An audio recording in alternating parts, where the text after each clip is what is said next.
Bom dia, amigo! Como é bom estarmos juntos, começando um novo dia, começando uma nova semana, na expectativa de que as bênçãos do Senhor estejam sobre nossas vidas.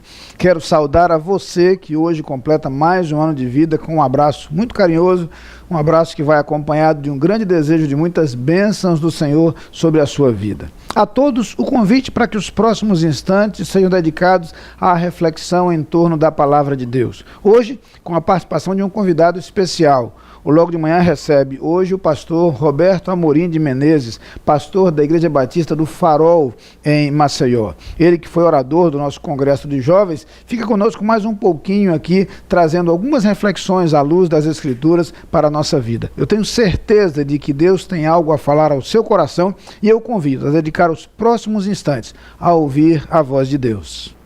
Bom dia, você que está acompanhando o programa Logo de Manhã. Para mim é uma enorme satisfação poder partilhar desse momento com você.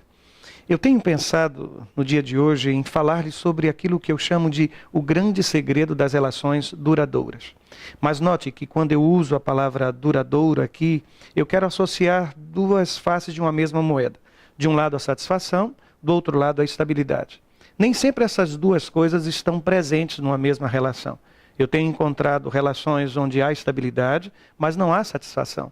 Os dois permanecem juntos, mas vivendo uma vida de desconforto. Há outros momentos em que eu tenho encontrado casais apaixonados, que se sentem extremamente felizes por estarem juntos, mas não conseguem equilibrar esta relação, estabelecer uma harmonia na convivência entre os dois. É bem verdade que existe uma situação muito mais difícil, é quando não existe nem estabilidade e nem satisfação. Há uma doença no relacionamento, há uma doença nos sentimentos, há uma doença na família. Mas eu sei que aquilo que você sonha, e eu sonho, é ter uma relação que ao mesmo tempo me traga satisfação, prazer, alegria, e como consequência disso, seja uma relação estável, seja uma relação finalmente duradoura.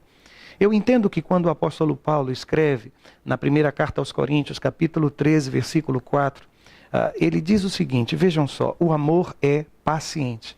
Ele está nos apontando um caminho, ou uma base, um alicerce para uma relação duradoura. É como se ele dissesse, não basta amar, é preciso que o amor seja um amor paciente. A palavra paciente aqui é a palavra macrotomia. Traduzindo de uma forma bem simples, macrotomia é aquela qualidade de autocontenção, diante da provocação. É o amor que não se vinga. É o amor que não alimenta a raiva. É aquele pavio longo. Ela é a capacidade de suportar, de tolerar as adversidades, mesmo quando as circunstâncias não são tão favoráveis assim. Eu quero lhe dizer primeiro que a Bíblia me fala de um Deus que é longânimo. Está escrito no texto sagrado, em Números, no capítulo 14, versículo 18, exatamente assim. O Senhor é longânimo. E é exatamente esta longanimidade de Deus, esta macrotomia, esta paciência, esta misericórdia que se renova a cada manhã, que diz o texto sagrado, é a causa de não sermos consumidos. Mas não basta dizer que Deus nos trata assim. Eu preciso aprender a tratar os outros da mesma maneira em que sou tratado pelo Senhor. Agir com misericórdia. Misericórdia é tratar o outro como ele não merece ser tratado. Justiça é tratar como ele merece, de fato, ser tratado. E nós somos tratados por Deus com misericórdia e com perdão. E precisamos agir para com o outro com a mesma misericórdia, com o mesmo perdão. Por isso, o primeiro princípio é, Deus é um Deus longânimo. E a longanimidade de Deus me convida também a exercer paciência para com os outros. Aliás, eu estive vendo o uso da palavra paciência no Novo Testamento. E ela aparece em algumas circunstâncias muito interessantes. A primeira delas é quando Paulo está sendo levado à presença do rei Agripa. Ele vai ser julgado. Mas antes de prestar o seu depoimento, o apóstolo Paulo vira-se para o rei e diz assim, peço que me ouças pacientemente.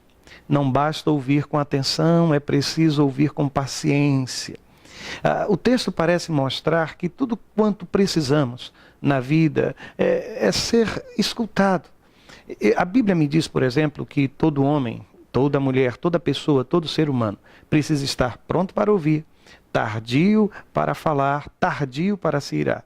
Notem que nós fazemos o caminho inverso. Primeiro nós nos irritamos, e porque nós nos irritamos, nós falamos, e depois é que pensamos em escutar o que o outro tem a dizer. Por isso a paciência nos ensina a ouvir o outro não somente com os ouvidos, com o corpo, com a alma, com o coração. Há dois outros momentos interessantes do uso dessa mesma palavra.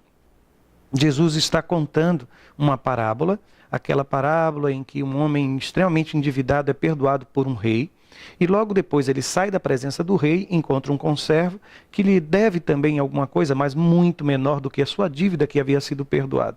O interessante é que Jesus põe nos lábios de um e de outro uma mesma súplica. Primeiro, daquele homem que devia uma fortuna diante do rei, ele diz assim: tem paciência comigo e eu te pagarei tudo. E ele é perdoado.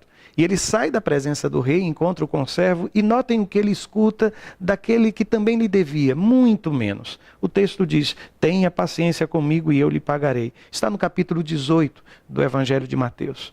O que o texto está dizendo é que não basta ouvir com paciência, mas tratar o outro com a mesma paciência. Eu não sei se você tem estado irritado nesses últimos tempos. Talvez irritado no trato com seus filhos, no trato com a sua esposa, com o seu marido, mas a receita de Deus para a irritabilidade é o exercício da paciência. Também não sei quanto tempo você tem de convivência, mas quanto mais o tempo passa, mais aprendemos que não basta amar, é preciso que o amor seja paciente. E a paciência que Deus espera que eu tenha e você também revele nas suas relações é a mesma paciência com que nós somos tratados por Ele. É por isso que ao ler esse texto eu tenho duas certezas. Quais são elas? Primeiro, que quem quiser ser longânimo precisa estar disposto a pagar o alto preço. Segundo, é que a longanimidade, a paciência, é uma marca do fruto do Espírito Santo de Deus na sua vida. E é por isso que eu oro, para que Deus coloque no seu coração este mesmo sentimento de um amor capaz de exercer a paciência. Que Deus abençoe você e a sua família. Esta é a minha oração. Amém. Lá vem o sol pra dizer que é dia, enchendo a terra de luz, noites despontando no horizonte.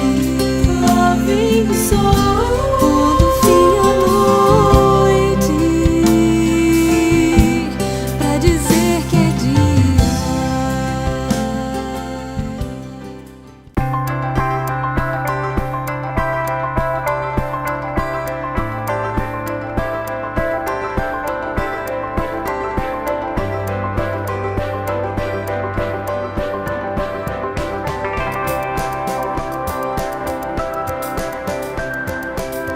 DBU, cremos na importância de uma educação centrada em Cristo e, ademais, cremos em Ti, líderes servidores.